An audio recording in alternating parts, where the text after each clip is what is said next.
ಸಿಟ್ಟಿಗೆದ್ದ ಶ್ರೀರಾಮುಲು ಸಿಟ್ಟಿಗೆದ್ದಿದ್ದಾರೆ. ಪಕ್ಷ ಬಿಡೋದಕ್ಕೂ ರೆಡಿ ಅಂತ ಹೇಳ್ತಿದ್ದಾರೆ ಅಂತ ಹೇಳಿದರೆ ಸಹಜವಾಗಿಯೇ ಅವರು ಸಿಟ್ಟಿಗೆದ್ದಿದ್ದಾರೆ. ಸ್ವಾಭಿಮಾನಿ ಶ್ರೀರಾಮುಲು ಅನ್ನುವಂಥದ್ದು 2013ರಲ್ಲಿ ಅವರು BJPಯನ್ನು ತೊರೆದು ತನ್ನದೇ ಆದಂತಹ ಪಕ್ಷವನ್ನು ಕಟ್ಟಿದಾಗ ಕೂತಿದ್ದಂತಹ ಅವರು ಕರ್ಕೊಂಡಿದ್ದಂಥದ್ದು ಸ್ವಾಭಿಮಾನಿ ಶ್ರೀರಾಮುಲು ಅಂತೇಳಿ. ಈಗಲೂ ಕೂಡ ಶ್ರೀರಾಮುಲು ಅವರ ಸ್ವಾಭಿಮಾನಕ್ಕೆ ಪೆಟ್ಟು ಬಿದ್ದಿದೆ ಅನ್ನೋದು ಅವರ ಮಾತುಗಳಲ್ಲಿ ವ್ಯಕ್ತವಾಗ್ತಾ ಇರುವಂತಹ ಅಭಿಪ್ರಾಯ. ರವಿನ ವರದಿಯನ್ನು ನಿಮಗೆ ತೋರಿಸ್ತೀನಿ.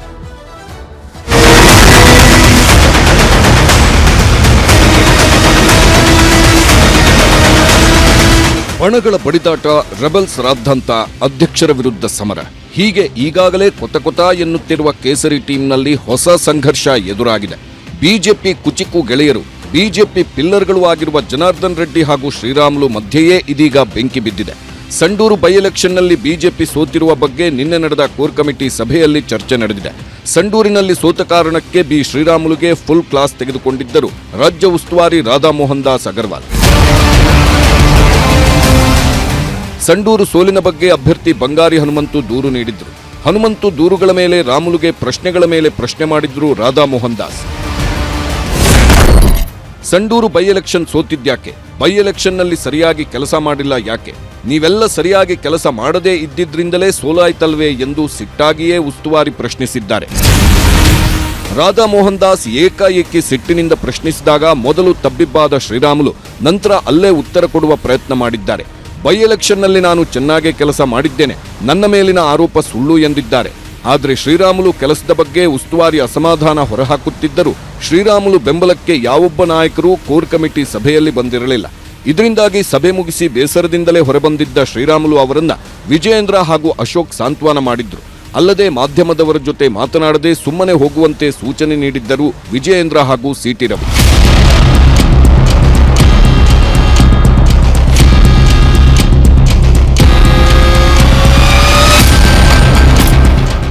ನಿನ್ನೆ ರಾತ್ರಿ ನಾಯಕರ ಮಾತಿನಿಂದಾಗಿ ಮನಸ್ಸಿನಲ್ಲಿದ್ದ ಸಿಟ್ಟನ್ನ ಅದುಮಿಟ್ಟುಕೊಂಡಿದ್ದ ಶ್ರೀರಾಮುಲು ಇಂದು ಮಾತ್ರ ಪಕ್ಷ ಬಿಡೋದಕ್ಕೆ ರೆಡಿಯಾಗಿದ್ದೇನೆ ಎಂದು ಬಾಂಬ್ ಹಾಕಿದ್ದಾರೆ. ಕೋರ್ ಕಮಿಟಿಯಲ್ಲಿ ಇದ್ದವರೆಲ್ಲರೂ ನಮ್ಮವರೇ ಆಗಿದ್ದರೂ ಯಾರೊಬ್ಬರೂ ಸಹಾಯಕ್ಕೆ ಬರದೇ ಇದ್ದ ಬಗ್ಗೆಯೂ ಅಸಮಾಧಾನ ಹೊರಹಾಕಿದ್ದಾರೆ.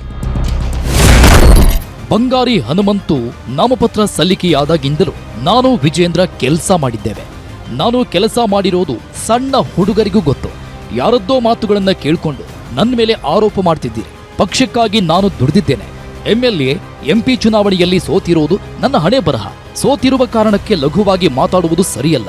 ಜನಾರ್ದನ್ ರೆಡ್ಡಿ ಮಾತು ಕೇಳಿಕೊಂಡು ನನ್ನ ಮೇಲೆ ಆರೋಪ ಮಾಡಿದ್ದು ಸರಿಯಲ್ಲ. ನನ್ನ ರಾಜಕಾರಣಕ್ಕೆ ಇದು ಕಳಂಕ.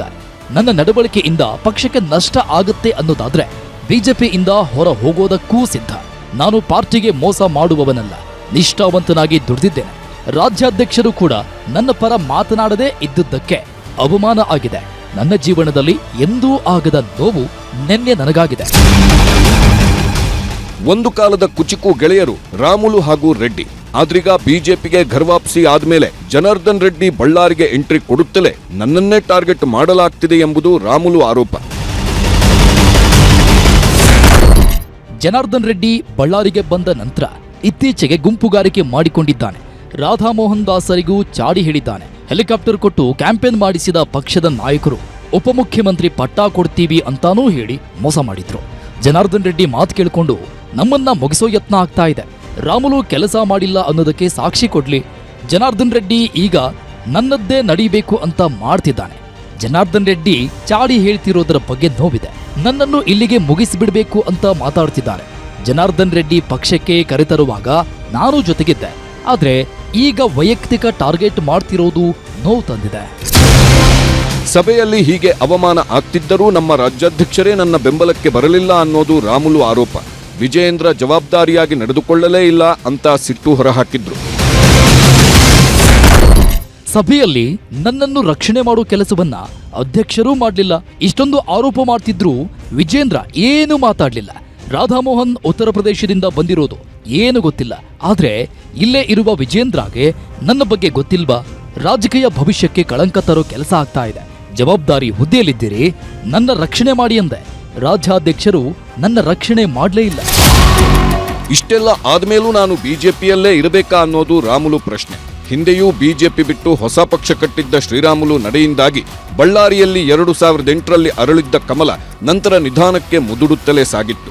ಈಗ ಮತ್ತೆ ಶ್ರೀರಾಮುಲು ಪಕ್ಷ ಬಿಡೋದಿಕ್ಕೂ ರೆಡಿ ಎನ್ನುವ ಮೂಲಕ ತನ್ನ ಸ್ವಾಭಿಮಾನಕ್ಕೆ ಪೆಟ್ಟು ಬಿದ್ದರೆ ಸುಮ್ಮನಿರಲ್ಲ ಎಂಬ ಸಂದೇಶ ರವಾನಿಸಿದ್ದಾರೆ.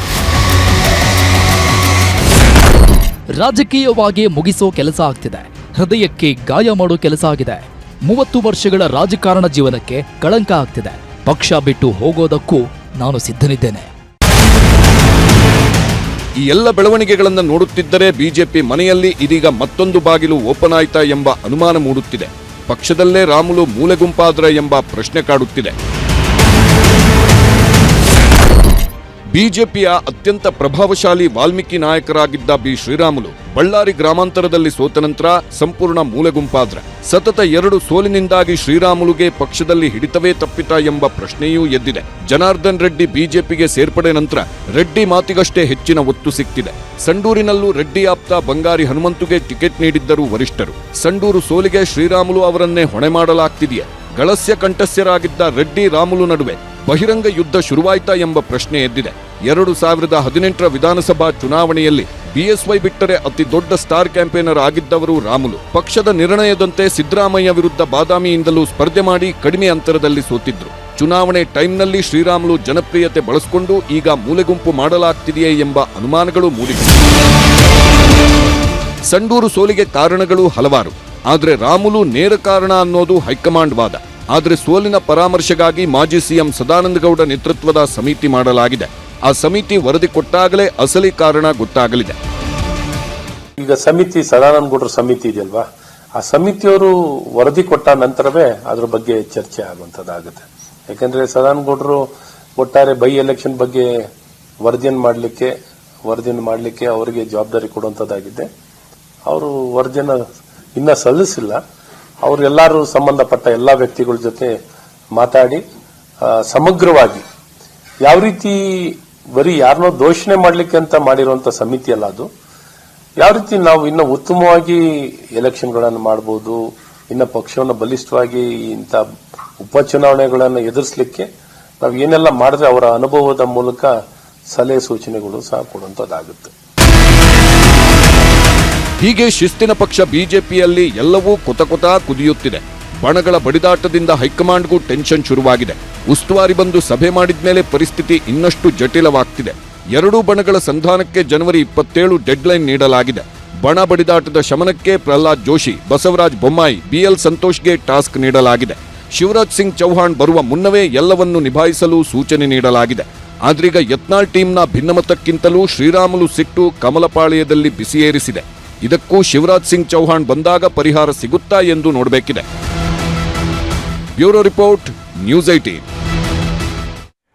ಶ್ರೀರಾಮುಲು ಅವರು ಬಿಜೆಪಿಯ ಸ್ಟಾರ್ ಕ್ಯಾಂಪೇನರ್ ಆಗಿ ಇಡೀ ರಾಜ್ಯದಲ್ಲಿ ಓಡಾಡ್ಕೊಂಡು ಕೆಲಸ ಮಾಡೋದು. ಒಂದು ಕಡೆ ಅವ್ರು ಹೇಳಿದ್ದಾರೆ, ಕಳೆದ ಬಾರಿ ಅಂದರೆ 2018ರಲ್ಲಿ ನನಗೆ ಹೆಲಿಕಾಪ್ಟರ್ ಬೇರೆ ಬುಕ್ ಮಾಡಿ ಎಲ್ಲ ಕಡೆಯಲ್ಲಿ ನಾನು ಓಡಾಡಿಸಿದ್ರು, ಎಲ್ಲ ಕಡೆಯಲ್ಲಿ ನಾನು ಭಾಷಣ ಮಾಡಿಸಿದ್ರು, ಇನ್ನು ಉಪಮುಖ್ಯಮಂತ್ರಿ ಮಾಡ್ತೀವಿ ಅಂತ ಹೇಳಿದರು. ಆದರೆ ಅದನಂತರ ಅದನ್ನು ಕೂಡ ಮಾಡಲಿಲ್ಲ ಅಂತ. ನೋಡಿ, ಅವರಿಗೆ ಉಪಮುಖ್ಯಮಂತ್ರಿ ಆಗುವಂಥ ಎಲ್ಲ ಅರ್ಹತೆಯೂ ಇತ್ತು ಮತ್ತು ಅಷ್ಟು ಓಡಾಟವನ್ನು ಕೂಡ ಮಾಡಿದರು. ಆದರೆ ಆಗ ಬಿಜೆಪಿ 2019ರಲ್ಲಿ ಮತ್ತೆ ಸರ್ಕಾರವನ್ನು ರಚನೆ ಮಾಡಿದಾಗ 3 ಮಂದಿಯನ್ನು ಉಪಮುಖ್ಯಮಂತ್ರಿಗಳನ್ನಾಗಿ ಮಾಡ್ತು. ಶ್ರೀರಾಮುಲು ಲಿಸ್ಟಲ್ಲೇ ಇರಲಿಲ್ಲ. ಇದು ಶ್ರೀರಾಮುಲು ಅವ್ರಿಗೆ ಆಗಿರುವಂತಹ ಈಗ ಈ ಒಂದು ಸನ್ನಿವೇಶ ಕ್ರಿಯೇಟ್ ಆಗಿದೆ. ಆ ಸನ್ನಿವೇಶ ಕ್ರಿಯೇಟ್ ಆದ ನಂತರ ಶ್ರೀರಾಮುಲು ಹಳೆಯದನ್ನು ಕೂಡ ನೆನಪು ಮಾಡ್ಕೊಳ್ತಾ ಇದ್ದಾರೆ ಮತ್ತು ನೆನಪಿಸ್ತಾ ಇದ್ದಾರೆ ಬಿಜೆಪಿ ನಾಯಕರಿಗೆ, ನೋಡಿ ನನ್ನ ಕಾಂಟ್ರಿಬ್ಯೂಷನ್ ಇತ್ತು, ನೀವು ಅದನ್ನು ಮರಿಬೇಡಿ ಅಂತ ಹೇಳುವಂಥ ಕೆಲಸ ಮಾಡ್ತಿದ್ದಾರೆ. ಸಹಜವಾಗಿಯೇ ಬಿಜೆಪಿಯ ಅತ್ಯಂತ ಪ್ರಮುಖ ವಾಲ್ಮೀಕಿ ನಾಯಕರು ಕೂಡ ಶ್ರೀರಾಮುಲು. ಹೀಗಾಗಿ ಈಗ ಶ್ರೀರಾಮುಲು ನಡೆ ಏನಾಗುತ್ತೆ ಅಂತ ಕುತೂಹಲದಿಂದ ನೋಡಬೇಕಿದೆ. ಸಿಟ್ಟಿಗೆದ್ದಿದ್ದಾರೆ, ಆ ಸಿಟ್ಟಿನ ಶಮನ ಯಾರು ಮಾಡ್ತಾರೆ ಅನ್ನುವಂಥ ಪ್ರಶ್ನೆಯೂ ಕೂಡ ಇದ್ದೇ ಇದೆ.